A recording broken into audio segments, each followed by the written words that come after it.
Nous avons eu aujourd'hui le grand plaisir d'organiser une journée d'études qui porte sur un sujet d'actualité par excellence. C'est l'actuariat de la protection sociale.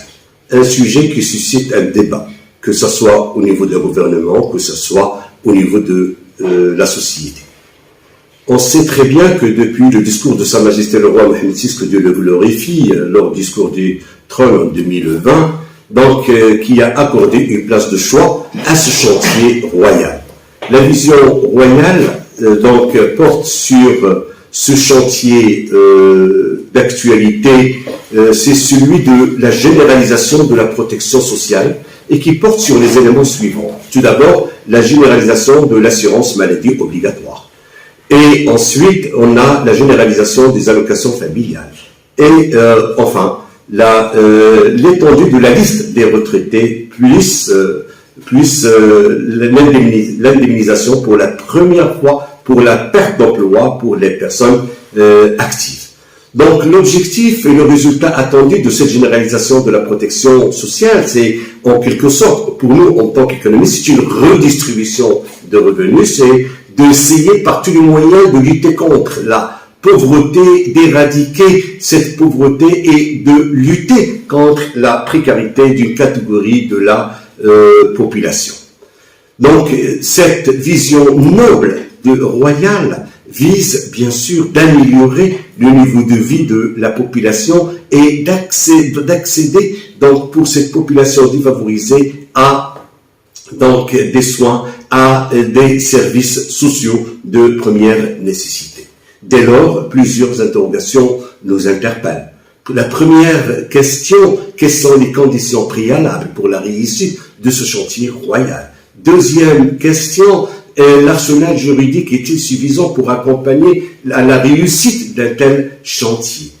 Troisième question, quel mode de gouvernance pour la réussite d'un tel chantier? Et enfin, la question, quelles sont les recommandations à proposer pour améliorer les conditions de réussite de ce projet royal? Nous avons eu l'honneur de la participation d'éminents conférenciers et d'experts à la fois nationaux et internationaux. Donc, on a eu la participation de Mohamed Ben Driss Ben Ahmed, c'est l'ex-directeur de la Caisse de l'assurance et de la prévoyance sociale. Donc, ces éminents professeurs et conférenciers vont essayer d'expliquer à nos jeunes étudiants et à nos jeunes chercheurs qu'est-ce que nous entendons par la généralisation de cette protection sociale et aussi d'essayer d'expliquer quels sont les moyens à mettre en œuvre et les financements nécessaires, adéquats pour la réussite d'un tel projet royal, c'est celui de la généralisation de la protection sociale. Maintenant, permettez-moi de me dire, je reviens d'avec Gustav Esping Andersen, qui dit, maintenant, le rôle de l'État principal, c'est d'assurer le bien-être social. Donc je tiens à féliciter la faculté d'avoir pensé à cette thématique qui est de grande actualité et qui aussi cache des enjeux très très importants pour le futur du Maroc, dont a déjà commencé, qui était, disons, chantier initié par Sa Majesté le Roi, qui va entraîner des changements majeurs, une nouvelle société qui se prépare. Donc, avoir pensé à ça, c'est une excellente chose et je n'ai pas hésité un moment pour venir écouter un peu et aussi partager mon expérience. J'espère que ça va être utile, ça va servir à quelque chose, ne serait-ce que pour sensibiliser les étudiants, les professeurs à approfondir, disons, les débats concernant cette question de protection sociale parce que c'est très important. Écoutez, protection sociale au Maroc, c'est un acquis nous avons une longue expérience en la matière.